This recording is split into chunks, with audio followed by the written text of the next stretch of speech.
Good afternoon, ladies and gentlemen. Welcome to the Resero Network. I am your host for this mini podcast stroke video cast, of course, Dan Webb. I'm joined by Mr. Richard Walker. Hello, Richard Walker. Hello. Good, brilliant, love the energy. Succinct. Yeah. And hello, Mr. Matt Lorrigan. Hello.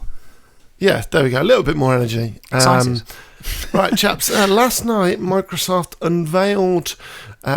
showed off. It's weird because they've already had a showcase, but they did their big first party, which had third party showcase. Yeah. General thoughts. Matt, what did you think?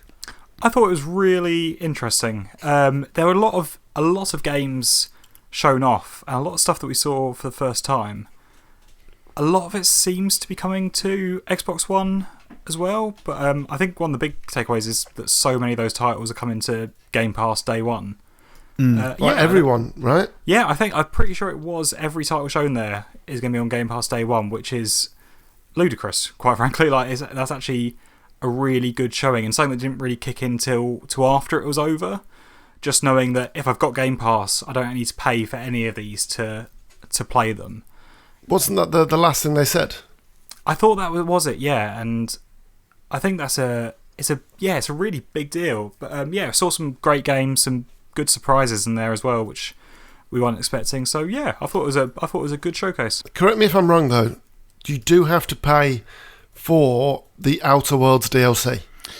Yeah, I mean, I that think would you make do. sense, yes. There's a season pass as well, isn't there? There's going to be 2 of them. That popped up in the bottom right, and I was like, oh, okay. I mean, fair enough. I mean, I'm not saying Game Pass should get it for free. I'm just saying that they made that big thing that everything here is available on Game Pass, and then there should be a little asterisk to say except the DLC that they announced. Yeah. But okay. So interesting thoughts, Rich. I feel like having spoke to you last night and a little bit this morning, your thoughts are very different. Well, I don't know. I was expecting more surprises, and I was expecting to be blown away, and I don't feel like I was. I was like, okay, that's fine. I felt like I got more out of the Sony conference than this one. Okay. What would you have wanted from this one? I think I that wanted they didn't something. Deliver? I wanted something brand new. Do you know what I mean? Something that I thought looked really cool, like brand spanking new, big AAA something or other, a big single player story game, because that's what I like. And I don't feel like I got it. Well, I think that the big issue with some of the stuff for me personally last night was we don't really know what kind of games some of their big announcements were. So Everwild has been announced, we know what it is, and they showed it off a little bit more last night, but we still don't really know what kind of a game it is. And the same with the other big announcement from the night, Avowed, which is the new Obsidian RPG. All we know is that it's first person and it's an RPG, whereas I feel like when you show off an IP for the first time, you really need to give people a feel for what kind of game that they're expecting. Yeah. I feel like it was a disconnect there. I was so tired last night that when Avowed popped up, the logo, I actually went, Avowed? What's I was like, oh shit, Avowed, yeah. Can we be honest though? Yeah, go on. It's a really shit name for a game, isn't it? It doesn't really tell you much, does it? Just feel like it's not very epic. Not evocative, yeah. No. It's a bit nothingy. And also have you played Avowed? And it's like, what? No, but I've played Avowed. Do you mean Avowed? Yeah, exactly. Like when you say Hellblade, you're like, oh fucking hell, what a name. Or like Stalker or Darktide or the Gunk. Those names just they're powerful, they're evocative, and it's like Avowed. Yeah, it doesn't roll off the tongue either, does it? I would go something like Avenged. You know what I mean? That's a much better word. But we'll touch a little bit. My general thoughts, pretty much as they always are somewhere in the middle of you two. Yeah. Okay. I thought it was good, but I also thought it was underwhelming. I see where Rich is coming from for sure, because I wanted to be wowed, and there wasn't that one wow moment. Obviously, Avowed looks really cool. And that's my kind of game. Like, literally Josh from Video Gamers put in our group chat going, this is a Dan Webb game, and it absolutely is a Dan Webb game. But for instance, I look back at Sony's, and we're going to bring up Sony's, it's only natural. But what was the game made by the X-Film guys, the British guys? Oh, Kuno Bridge of Spirits? That's it. To me, that was like, fucking hell, this looks brilliant. Didn't really get that with a lot of the CGI stuff at the Microsoft thing, and I think that may be my issue. Just not a huge amount of gameplay was there. Like, no.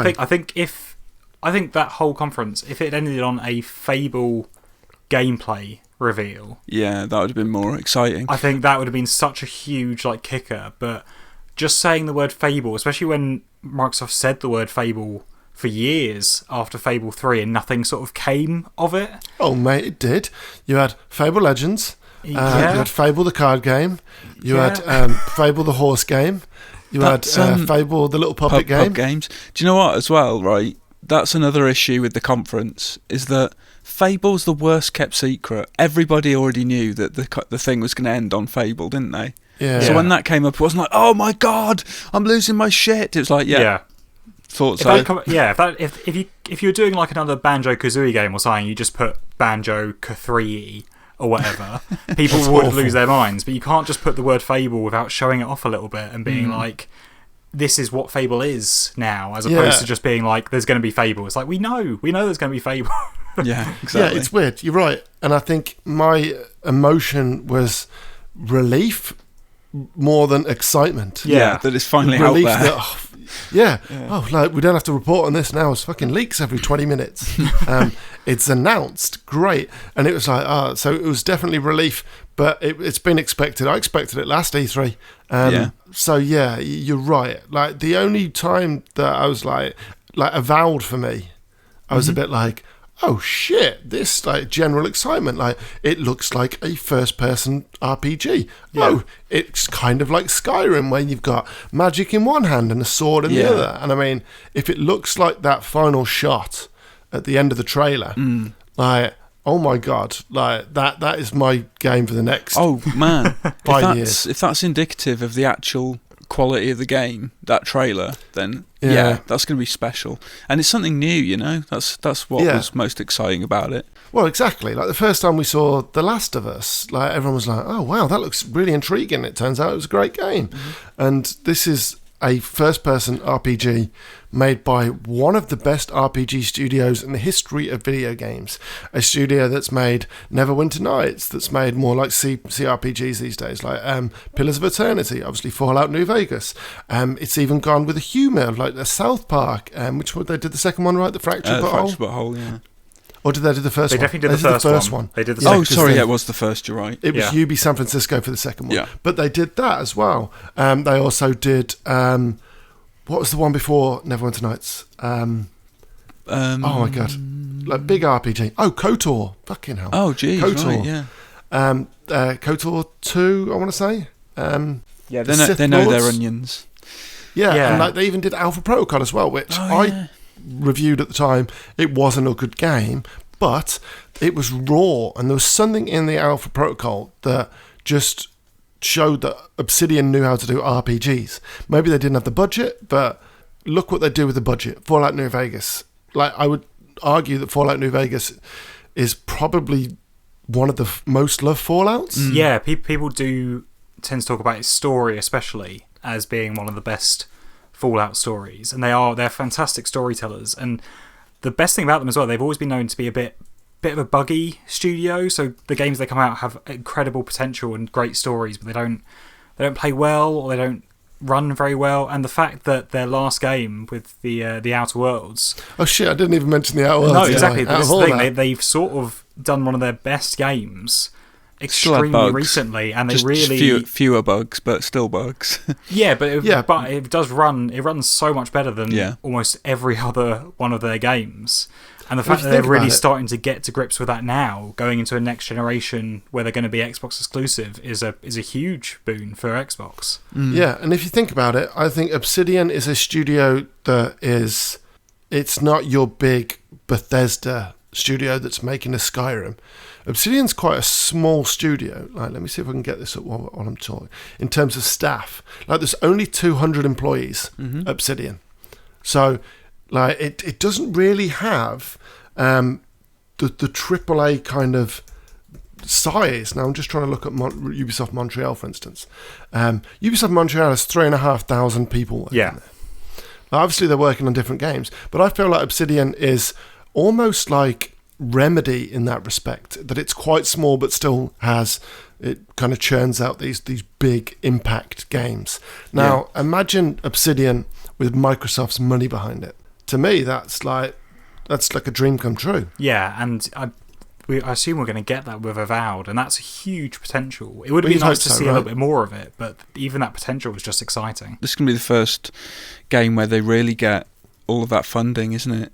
Because usually they were third party, right? Yeah. That they rely on a publishing agreement, and in a publishing agreement, it's here's your budget. Like, look what they did with the Star Wars game in 2004. What was the Metacritic for KOTOR 2? I bet it was quite high though. Yeah, probably mid-80s, maybe. Yeah, 85. Well, there you go. Hey. Mid-80s. But like KOTOR is a brand, but this is. And they've always worked with other people's IPs for the most part, like, except for Alpha Protocol, and like Pillars, obviously. So there are exceptions, and the Outer Worlds and Grounded, but except for those, like 7 games, like always. They tend to, but their big budget games come from other IPs basically. Whereas now they've got Microsoft behind them, now they've got the back end that I feel like Avowed, even if they just make it like Skyrim, I'd be all over that. Yeah. So that's what excites me about the new Obsidian RPG, more than anything else on show last night. And I love Fable. Yeah, I'd agree with that. But I mean, there's a load of other stuff though. But like, obviously, that was my highlight. Does anybody else have a highlight? I've got a couple. I mean, I've been excited for Everwild since we first saw the brief trailer for that game, and that one. Last night, I think was still. Yeah, I just think that game looks absolutely stunning. Do we know what kind of a game it is yet? I think they said open world and adventure, and they haven't said much beyond that. I'm getting sort of Zelda-y, Horizon-y vibes off of it, but I don't really know what type of game it is. I just think I'm excited to see Rare doing their own thing and working on what seems to be a sort of single-player game again, like AAA single-player game for the first time in a long time from Rare. I don't remember the last time. No, exactly. I mean, they were doing Connect for ages and then Sea of Thieves, weren't they? Like, they haven't put something together since possibly Banjo Nuts and Bolts. Oh, really? There'll probably be something between them, but I that's the last one I really remember. So yeah, just to see them doing something big and exciting is good. So Everwild, and then just because I don't think anyone else will mention it, I'm very excited about the Gunk. I love the Gunk. The Gunk looks great. Really? I looked at it and I was like, ugh. Well, maybe it's just not my kind of game. It's Image and Form, which I didn't realise till after the trailer, so I loved it on first sight anyway. But Image and Form do the SteamWorld games, and I love the SteamWorld series. Oh, okay. They're a great developer anyway. But yeah, I just thought it looked really good. It looks right up my alley. It looks a little bit like Journeys to the Savage Planet, but a bit more 3D platforming and stuff. I don't know. I just think the Gunk looks great, and it's got a great name, the Gunk. So that's my piece on the Gunk. Go and buy it, out now, available from all good retailers. Yeah, just slip that Microsoft money in my pocket now. For the Gunk, which isn't even a Microsoft game. It's a third-party game. No, but it is Xbox Series X exclusive, which is quite cool. Yeah, it was part of a slate of titles at the end of the show in the last 20 minutes, because I literally said to everyone in our WhatsApp group, this last 20 minutes have got to be great. And then they opened with Stalker 2, and I was like, well, that's a good start, you know? That was a good start. But, like, funny thing, when Matt was going to do the news, it was announced that it was coming to consoles 10 years ago. Yeah, that was when Stalker 2 was first announced. And the developer literally last worked on a Stalker game in 2009, and then they did a remake of one of their first ever games in 2016, and now it's Stalker 2. So I sort of assumed they'd be working on other things, but it seems like Stalker 2 has been in and out of the works for about 10 years. Like, have they worked on anything else? That's only that one remake of their first ever game, which I think is like a strategy title for PC. Okay. But no, that's the only game that's come out between a Stalker game in 2009 and Stalker 2 coming out, which is madness. Okay. But yeah, that is madness. But Stalker for me was the perfect example of like, I watched that trailer and I was like, holy shit! I didn't play the first Stalker. I'm going to be honest, but obviously games like Metro have been inspired by Stalker. Yeah. So you kind of see the origins, and it looked fantastic. But I looked at that trailer and I'm like, is this CGI? Is this in game? Like, just it was a very confusing moment of like, what am I looking at here? Like, because some of it looked in game, and then some of it looked in engine, and then some of it looked like just pure CGI. So, like, I don't know, and I feel like that was the problem with the whole showcase in some respects. That's definitely fair to say. Rich, any highlights that weren't Everwild and Avowed? Oh man, I don't know. I'm finding it hard to kind of isolate something. Like when I first saw State of Decay 3, I thought, oh, what's this? This is interesting. And then the State of Decay 3 thing came up. I was like, oh, okay, State of Decay, whatever. It's weird though. State of Decay's had an interesting relationship on Microsoft's consoles. Like the first one was genuinely great, like brilliant, and then the second one they stripped back all the story and just made it more emergent gameplay, like open world kind of events, and I didn't like that. No, I tried to I got into the first one and put a lot of hours into that game, and then the second one, I got bored after not that long, really. 2-3 hours maybe, because it was basically, here's your open world. There's not much of a story. It's just basically it's an open world without a story. Yeah. Anything to tie it together. Move to this place, unlock this place, clear out this area, kill these zombies, get this thing. And I feel like they created a game that was all about buzzwords, which is emergent gameplay, cooperative gameplay. That wasn't, and that isn't, well, the original wasn't known for that. It was known for kind of really cool immersive open world, permadeath, and kind of building this little family of people that are trying to survive the zombie apocalypse and grow as a group. And then it was just like, oh, Tina's dead, fuck it, let's replace her with Jonathan. Who gives a shit? Yeah. So, like, I am excited for State of Decay 3 because I feel like that came out at a time, maybe they've been building it for so long that it was just, that almost lost the way a little bit. And if they can make it slick, polished, tight, that could be really interesting. Because the State of Decay games, gen, right? Yeah, exactly. I mean, they're good, but they're not the best performance-wise, are they? No, but I feel like Microsoft should have no performance issues next gen. You gotta hope so, don't you? Yeah. Are we under the understanding that Microsoft will have the more powerful console next gen? Yeah, apparently. On paper, yeah. They have the more powerful console. Yeah, even the speed advantage that PS5 is meant to have is mitigated by the Xbox Velocity architecture. I think it might have been... It was a very techie website that I read, and it was the way that the Xbox Series X is built means that it doesn't need the fast throughput because it will have less stuff travelling through. So on every other aspect, it seems like Series X is a much more powerful console than PS5. But I will... go on. No, go on, Rich. I was going to say, I will counter with this. Like, PS4 Pro is less powerful than the Xbox Series X, but I still think that console conjures more exciting kind of worlds and stuff than the X does. Look at Tsushima, look at The Last of Us 2, look at God of War, look at Horizon Zero Dawn. There are a few games that compare to kind of that level of detail and fidelity on Xbox. No, you're right, and I feel like this is where, like, this gen is big for Microsoft because they lost it on the Xbox One gen. Like the One X is the more powerful machine, and if you're going to play a third-party game, for the most part, they perform better on the Xbox One X than they do on the PS4 Pro.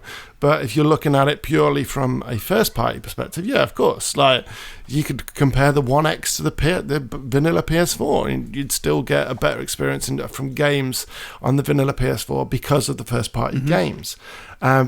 Which is why I feel like with a game like State of Decay 3 that they get new console, super powerful, that they'll be able to do stuff that kind of stands out from everybody else. Well, that's what I'm hoping for. Yeah, I'm really hoping that their first party initiative in general really starts to show its fruits in this next generation, because you obviously saw Microsoft buying up a lot of studios 1 or 2 years ago now, probably 2. Yeah, it's been going on for probably like 3 or 4 now, to be honest. But that big announcement that I really remember at E3, I think was 2018, when they were like, I think it was, we picked up Ninja Theory, we picked up Double Fine and stuff like that, and they're bringing Rare back into the game. Like, Rare have been out of the game for so long that like they're coming back in. You're getting all these first party studios, and you're getting their first games now. But because if these come out in the first year or two of Series X, you're just going to start getting second and third games from these studios, and that's when you should see Microsoft really pushing Sony on the exclusive front, isn't it? Like, stuff like Avowed is just the first taste of that, because we knew, obviously, Outer Worlds only came out recently. We knew Grounded was coming, and you've got another new game on the horizon. So, yeah, these next few years, I think, you're going to see Xbox really pushing PlayStation in terms of the exclusive side, and we'd hope so. That's what I hope anyway. And I'm guessing we're only starting to see it now. There should be more coming. There should be things that we don't know about yet. Oh, there absolutely is, because we've still not heard anything about the Initiative's new game. Yeah, exactly. God, yeah. And I feel like the Initiative was created as their Sony Santa Monica, right? Yeah, as their Naughty Dog. Mm-hmm. If that's Perfect Dark as well, that's huge. Like, well, I you know what? Fuck that. I want something new. I want an Avowed. I want something. Yeah. I want a single player, story driven, narrative, linear stroke open world game. Something like, I wouldn't say answer to Horizon, but I want Microsoft's answer or version of a Naughty Dog game, or a God of War game. Absolutely. Like, I want that, but I want it to be a new IP. I want something. I want a new world to get involved in, because let's be honest, I'm sick of Gears.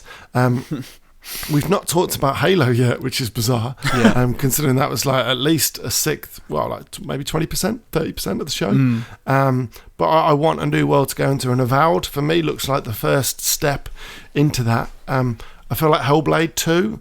We've only seen the world as a smaller, more budget game. I can't wait to see it as a bigger, kind of more expansive world. So that's cool. Fable will be a new world, I'm assuming, because I with the name, I'm guessing they're just rebooting the entire thing, which is great. Like. I'm okay with that. Yeah. But like Everwild, that's great. I want those kind of experiences rather than Gears 7 or Halo 12. Yeah, it does promote a little bit more excitement, doesn't it, than seeing the same game again, which is they're always good games, but it's another Gears or it's another Halo. I did think Halo Infinite looked good, though. Let's talk about Halo. Yeah, let's do that. It was 10-12 minutes of pure gameplay. Mm-hmm. I'm going to sum it up in 2 words. No, 3 words. Nostalgic heaven, safe. Yeah. To me, it looked like they looked at Halo and gone, this, like Halo 1, Halo 2, Halo 3, they're brilliant. Let's go back to that. Yeah. But let's make it open world. Let's make it look pretty. But let's not change it too much. So it looks like the old games, and it looks like they've played it safe. But from a big Halo kind of old school, loved 2, one of my favourite games of all time, I'm kind of happy with that. Like 5 was a bit all over the place. Yeah. I mean, I remember very little about 5. I want Halo Infinite to be memorable. I love the art style of it as well. I love that sort of really chunky, original Xbox look to it. Like they've gone like bright colours and stuff like that. It looks really nice. It's weirdly safe and also weirdly not, though. I think the open world is an interesting decision that they absolutely didn't need to do. Like if you think about it, Halo games have been open world for a long time. Yeah, I mean, they've always got these in the big same way sandbox arenas, don't they? Exactly. Well, what's to say that it isn't the same kind of thing? What do you mean? Have they said it's open world? Have they come out and said this is I think it was just inferred, and maybe there were some job postings and stuff like that. Right. I don't like. It might just be like a little bit like I'm trying to think of a game that had like open world areas like tied together with linear sections. Maybe it's like that. Tomb Raider, that sort of thing. Tomb Raider, yeah, that's a good shout. Yeah, I hate to mention it, but like The Last of Us, like we're talking about Xbox stuff, and that just keeps coming up. But just something that blends the two, kind of the open and the linearity of a single player game. But yeah, like for me, like new weapons, new abilities, looks great. I'm very excited about it. Think that's what I wanted from a Halo game, just a beautiful kind of old school experience, but it is very safe. It didn't wow me. I was just like, oh, this is cool. Yeah. Do you know what I mean? It was this looks really good. It doesn't surprise me too much. Like it looks like Halo. It will be a good time. And I think that'll excite a lot of people, and it excites me. Yeah, definitely. Especially because there is obviously Microsoft lost a lot of people this generation, didn't they? A lot of 360 owners moved over to PS4 and stuff. So there's people who may have not played a Halo game since 3 ODST Reach. Oh wow, and lucky stuff, bastards! And might be coming back now just with Halo Infinite. I'll get back on board with that. Like, it'll be interesting because like last gen people bought the PlayStation 4 because. Say last gen, we're saying it already. This gen, people bought the PlayStation 4 because it was the more powerful console. Yeah, like a lot of the games and experiences that we talk about now have come in this generation.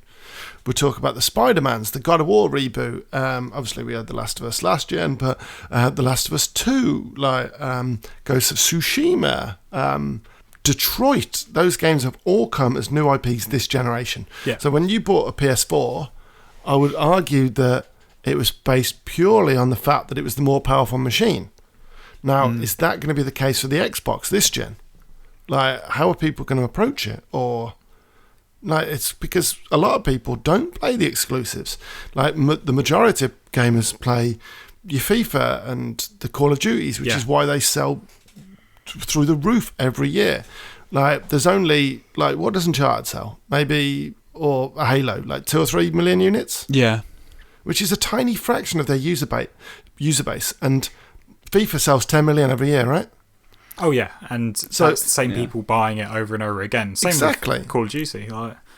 So if you're buying one console, won't you just buy the more powerful console? Depends on price. This will all come down to price. It's true. Yeah. And this was what I was going to mention a little bit, but you've brought it up, Matt, so we'll talk about it now. Sorry. No price, no release date, like nothing. No. So...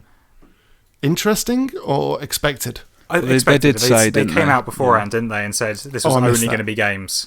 Yeah. So like, there's another show as well, isn't there, that they kind of hinted at the end? Well, there's been rumoured for a while, isn't it, that they're going to do a hardware reveal next month on Gamescom. Well, what would have been Gamescom? Yeah, what would have been their Gamescom thing. It's rumoured that they're going to reveal the Series S. Okay. Which will be apparently a digital-only and less powerful console. This was Lockhart, right? Yeah, this is Lockhart. And the rumours have been pretty strong and they've not gone away. And if they can... So it's the discless version of the PS5? It is that, but apparently it's also less powerful, whereas the discless version of the PS5 is basically exactly the same, but with a disk drive. This is supposed to be significantly less powerful, but still has the SSD, so you still get all the loading. And with things sort of having to scale down for Xbox One X and stuff like that, I think it's basically their replacement for the One X as a more entry-level console. But the thing is, if Microsoft's got the money, that even if Xbox Series X, so the more powerful one, costs more to make, they could still undercut PS5 on price and take that hit, and like you say, sell to the people who are just going to buy the most powerful console. But I think we'll hear more about that next month. Is it getting fairly late in the day for this kind of announcement, the price and date and all that? Because they're supposed to be out before the end of the year. Because I think the reason that they do it is that it doesn't disrupt the months for the current consoles. Right. Because current consoles are still selling. But as soon as you announce a new console, a lot of people basically don't want to buy the old console. So as soon as you announce release date, price, and put a pre-order out, people will stop buying the current console and buy the new consoles, pre-order them. So I feel like it's always kind of late in the day when they do this kind of thing. But I think like August, September sounds about right. 2-3 months of pre-orders and hype building before the release date. But there's so much more that we haven't touched on. We've already been talking for a good half hour. Like things like we haven't really talked about like cross-generation and what's an exclusive, because the thing that came away for me from that show last night was like, is Halo Infinite being held back by them developing for the Xbox One? Is Fable 4, or Fable as it's called, is that on the Xbox One, or is that a Series X exclusive? Like, there's a little bit of confusion around that. Like, don't you think, Rich? Well, they came out and said that all first-party Xbox games will play on both One and Series X for the first 2 years, right? Yeah, something like that. But then, so some of those trailers last night just had Xbox Series X at the end. So are we assuming that they're not ready in 2 years? Yeah. Or that was just they're promoting the Series X? Well, that has to be the assumption, maybe, because otherwise they'd have put Xbox One and Series X at the end, surely, like they did with the others. Well, there were a couple. There were a couple that only had Series X at the end that have since been confirmed to be coming to Xbox One. Oh, really? So that was Avowed and Fable, right? Everwild and Avowed. How weird! Yeah, which is really bizarre. But the other ones, the other ones that haven't had a Xbox One confirmation are Fable, Forza, State of Decay 3, Hellblade 2. Oh no, that's it. Sorry, I was talking like there's going to be another one. That was the four. I can't believe that they'll get that Forza, because that was all in engine. Yeah. I can't believe that they can get that running on a current Xbox One. No, and what they've come out and said is that. So this is Aaron Greenberg from Xbox. He's come out and said, future first-party titles are developed for Xbox Series X first. Not saying these games won't ship on Xbox One, only that we are leading with Xbox Series X, and each studio will decide what's best for their game when they launch. So it sounds like they've not decided on a few games whether they'll come to Xbox One or not. And I wonder if that's just if they can't downgrade it to a way where it's playable in a good state. It won't. Yeah, sometimes it won't be a fact of just like the resolution. It's like, fuck it, let's just make it 480 p. Like, sometimes it'll be just like they haven't got the loading power to load in the map, or they haven't got to run the AI. So it won't just be as easy as like turning down the dial on textures and stuff like that. Yeah. And just frame rates. Like, because you're talking about a machine, right? The Xbox Series X, out of the gate on day one, actually I'm not sure on day one, but around launch, they are launching a version of Ori and the Will of the Wisps that will run at 4K 120, and that's out the gate. The original Xbox actually it's 1080, isn't it? So it's 1080 30 for Ori, right, Matt? I think you played on an X, didn't you? I played it on an X. 60. I think it's still 60 on the base Xbox. Okay, but still 1080. Yeah, talking about a game I'd say it's probably gone less than 1080 on the original, but yeah. Yeah, like, I just can't believe that developers they're going to have to spend more time just making sure that it runs on an old console than focusing on. But if they're building maybe they'll build it for the Series X and pay somebody else, like, put that on. But this is what I don't get, because they've been making a big song and dance about, like, this won't hold games back. You know, PC gaming has been shifting things up and down for ages. But when you look at stuff like coming from... So if you look at Xbox One and PS4, when people have been trying to move that down to, to port to Nintendo Switch, for example, which is going backwards a generation, essentially, in terms of power, a lot of games look real bad or aren't able to be done. The Witcher. Yeah. The Witcher's the perfect example. The Witcher runs at 4K 30 on the Xbox One X with the new patch and the Game of the Year stuff. Yeah. Looks incredible. It runs at 480p on the Switch. Yeah. But it still runs. It does, but I'd say the only reason that works for the Switch is because it's handheld. So you're like, I take the hit because then I can play this on a plane journey that's 9 hours. I've got The Witcher to play. But I don't see... If I was Microsoft, I wouldn't want to be putting a bad version of my game on an Xbox One just for the sake of doing it, because it's not going to look very good. And then, if reviews are coming out saying, oh, this is brilliant, it runs really well and stuff like that, because people are reviewing it on Series X, and someone who's still got a base Xbox One is like, oh, cool, I'll pick this up for me, and it runs at, sub 30 or at a really terrible resolution or something. Like, is that something they want people to be talking about? Like, it's very bizarre. We were talking a bit last night, and we were saying, like, me and Rich were talking actually about this, that the two approaches from Sony and Microsoft are completely different. Yeah. Microsoft is so pro-consumer. It's everything we make, you get it on Game Pass, plus loads of third-party stuff. You don't need to buy into next gen straight away, but you can still enjoy the games. Like, yay, games, brilliant. Cloud X is free. You can play your games anywhere. You can play any Game Pass game anywhere. Wow, great. And Sony's like, here's the PS5. You need the PS5 to play these games. Yeah. And the two approaches are completely different and completely legitimate business practices from either, but they're just so different. But like Rich was saying last night, that it's hard to get excited about a game console that you don't have to buy because you can play the games. Right? Yeah. That was your point, Rich? Yeah, well, I think Matt said that as well, or did Josh maybe? Yeah, it just me seems and Josh odd. were talking about it quite a lot. Like, I can play all these games already, so why would I get a Series X? What's my big motivating factor to immediately go out and buy a Series X, like, as soon as it comes out? And there isn't much of a motivation, I would say. But see, this is the thing that gets me though, right? Is like your tone then is very like dismissive of the new console when and I get it completely, but it's Microsoft's attitude to being pro-consumer that has created this almost anti-Microsoft kind of anti-next-gen kind of It's so sentiment. weird, isn't it? Because it's the polar opposite of what they were doing in 2013 with the Xbox One. Yeah. Do you know what I mean? They shut everything off, Yeah. right? It's they can't win. And now everyone's like, oh, I'm not excited about the next gen because I can just play the games on this gen. And then it's like, hold on, that's great. Yeah, it is. You don't have to buy the next gen. Yeah, it straight is away. great. It is just such a weird thing. Like, it's the sort of soft sell. Like, hey, buy it when you want. There's no rush. You can play all the games now on your current console. And when you want to upgrade to Series X, you do it whenever you want. Yeah, and not just that. It's like with smart delivery as well. You don't even need to rebuy the games. Yeah. So you can play it on your Xbox One or your Xbox One S or your X now. You can play Cyberpunk. But you know what? If you want to upgrade next year, next Christmas, and get a Series X, you can. And that Cyberpunk that you bought, you can just put it in this, and you can just download an update, and it'll work. Like, it's so pro-consumer, but it almost takes away a little bit of the hype of the new console. It's weird, isn't it? We should be so happy, but oh man, I feel ungrateful. It's such an ungrateful bastard. It's such a good initiative.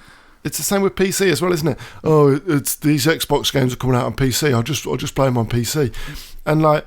The way it should be looked at is like Microsoft are making games that everyone should play. Like, from me as a massive Persona fan, I would love it if Persona fans or Xbox players got to play Persona. Oh yeah, right? Because Persona is fantastic, and I want the more people to play the games that I love, the better, because that means they'll make more of them and they'll make them bigger with bigger budgets. Yeah, but then you're going, do you want to buy this new console? It's like, I'll just play it on my One X, innit? Yeah. You know what I mean? It runs, it's 4K 30, 4K 60, whatever. I'll just do it on that. So it's this weird mentality that it's almost kind of promoted. But then I guess if you look at PCs, right? And then it's like, but get the new big graphics card. And it's like, well, I don't need to. I can play it on my current graphics card.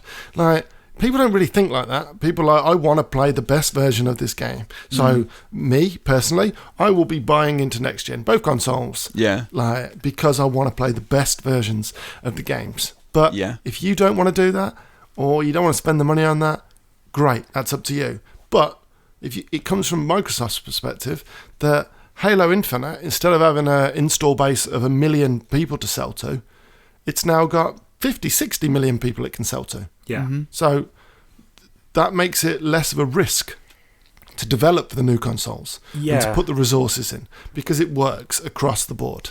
Yeah. I was saying last night as well, it keeps people subscribed to Game Pass who maybe can't upgrade yet. You're still going to get new first-party games coming to that day one on your Xbox One for a good year or so, even if you can't afford to get the Series X. So that Game Pass money is going to keep coming in, because if you shut off new games basically to Xbox One and just said they're all coming to Series X, that you'd have people unsubscribing from Game Pass. Like, Yeah. So it is a good strategy. My main concern is in a side by side. If you've only got enough cash this holiday to buy one of the two next gen consoles, Yeah. at what point are you like, well, you could think of it in a certain way as, well, I'll get a PS5 because they've got games that I can only play on there. Yeah, for sure. And then I'll play the Xbox games on the Xbox that I've already got. But saying that, there are games that are only coming to Xbox. They just don't seem to be coming from within Microsoft's first party. You'll be able to play them on the PS5. Yeah. But stuff like the Medium, which is only coming to Xbox Series X, is an interesting one. Yeah, and there are a few games like the Blue that. Team.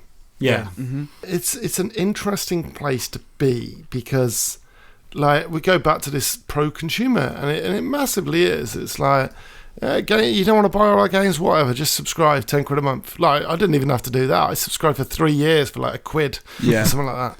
And like they're just like, here, have our games, play them. Like, oh, you can't afford next gen, or you don't want to buy next gen, you want to buy a PS5, great. You can still buy our games, you can still play our games. So at the end of the day, Microsoft is still getting money. But, you're playing it on PC? Oh, great. We've got Game Pass on PC as well. We're pretty big on PC. We've got this thing called Windows. Like, great. So Microsoft just seemed to be like, let's see who will buy our games. Because, like, Microsoft, they own Obsidian now. Outer Worlds DLC, Peril on Gorgon. Yeah. Put it on PlayStation. Put it on PC. Yeah, great. There is, like, no incentive. But at the end of the day, when you close off the audience, then you're going to sell less. But if you just open it up, like, look at Minecraft now, PS4, PC, mobile, iPhone, like everything, and Microsoft are making more money as a result. Mm-hmm. So plus they probably lose money on consoles anyway, so it's just a completely new attitude to next gen that we've not seen, and it's really hard to get my head around it until it happens. Like, we can theorise about it all we want, but it's one of those things until, in 2 years after Series X launch, we won't really know how it's affected things. It's so different to anything that's really come before. The only thing that's even close is normally Nintendo, who have sort of, they've jumped out of the regular release schedule with everyone else, haven't they? Yeah. But for the longest time, you've had Xbox and PlayStation neck and neck every year. So yeah, it's very bizarre going into a new generation and one of the companies just going, we're going to do this completely differently. But it's good. It's a good consumer-focused thing. I just sort of want them to make me buy their box more.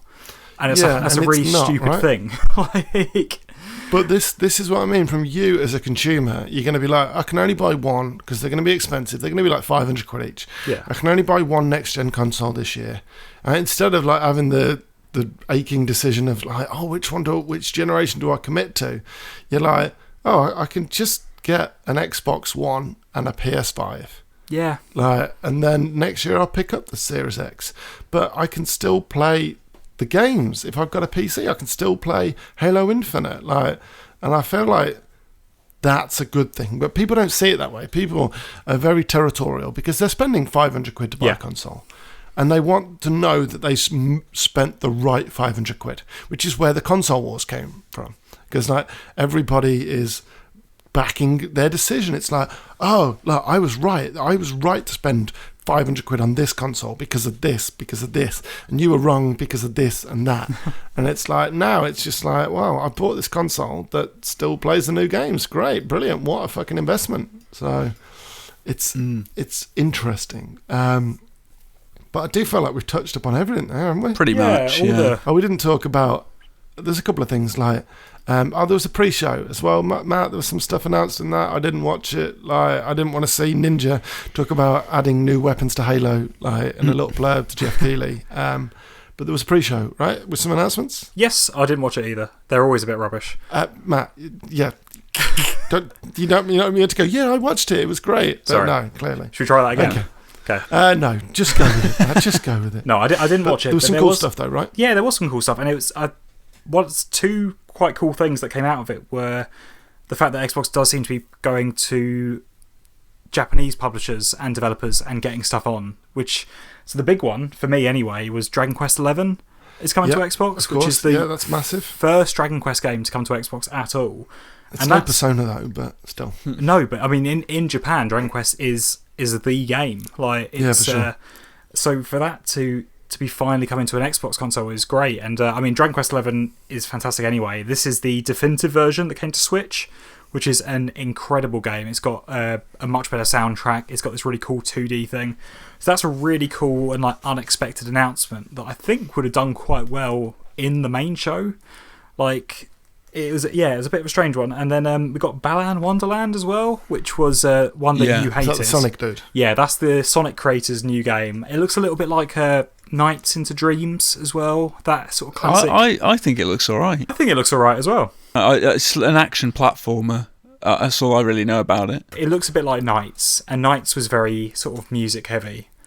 But that's another cool sort of like Japanese developer showing off their stuff on Xbox first.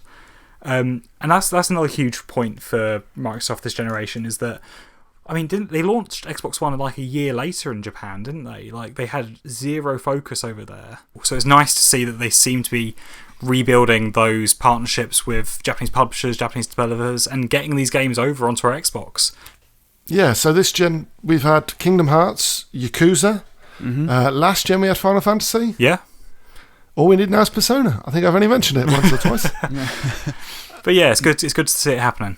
And also, like, I did catch this trailer, but Echo Generation looks like a really cool kind of indie game. Is that the one that's all sort of voxels, little like QB pixel things? Yes. Yeah, that did look quite cool. Okay, so we missed a couple of things that we didn't talk about, and that I feel like we should just highlight briefly. That look kind of cool and very interesting. One, Warhammer 40k Darktide, which is Rich Fat Shark, I want to say. It's Fat Shark, the Vermintide people. It's another 4-player co-op jobby, except it's in the 40k universe. So exactly. And Vermintide is a very good franchise. I think it's Chaos versus the Imperium, if you want to know. Wonderful. And that kind of works, so that it's basically like it becomes a shooter again instead of melee. Although it's both, actually. It says you will have to get up close and personal with enemies. So it sounds like it's that Vermintide vibe. Wonderful. On top of that, a Tetris Effect is coming, a Tetris Effect Connected, which I believe is Tetris 99 and Tetris Effect. Well, kind of. Not really. And some new stuff. It's more sort of co-op-y. There's a competitive zones battle mode. Then the connected part is up to 3 players can combine their playing fields into one seamless area. And Tetris Effect is awesome. Just play in a darkened room with the volume up. It's amazing. I've never played it, so I'm excited to do that. Yeah, it's very cool. And then, also 2 cool things. Not for me, Phantasy Star Online 2 New Genesis or New Genesis Phantasy Star Online 2, whatever it's called. That will keep Phantasy Star fans happy. And Crossfire X, this short trailer for Remedy's single player, which comes separate to the multiplayer, which is free to play. Apparently it's a premium pass thing that you can get. You can buy it basically, right? Yeah. You buy the single player, you can play is it Korean, I want to say? The multiplayer? I think so. It is, yeah. It's massive, isn't it, over there? Yeah. Oh, yeah, it's huge. But yeah, that's pretty much it. We talked for a very long time. Thank you for sticking with us for that. We'd love to know your thoughts. Just let us know in the comments below. If you're on YouTube, just whack them in the comments. If you're on xboxachievements.com, whack them in the comments as well. Just interested to know what everybody thinks, because I feel like the audience was kind of split on it. Like, people are going, yeah, cool, new IPs. New Fable, brilliant. But then other people being a little bit disappointed that there wasn't more WoW. All right, Dan. All right. All right. Wasn't just you, Rich. All right, fair enough. Actually, I'd like, honestly, looking at the kind of the discourse on Twitter, it seems to be 50-50. Oh, okay. Like, people seem to be happy, and other people seem to be like, it was a bit underwhelming. So, but I mean, there was enough there for people to kind of make their own opinions, and we'd love to hear them. I've been Dan Webb. I've been your host. I've been joined by Mr. Rich Walker. Thank you, Rich, for joining us. Thanks, Dan. Goodbye. No worries, mate. And Mr. Matthew Lorrigan, thanks for joining us, mate. Thanks. Bye-bye.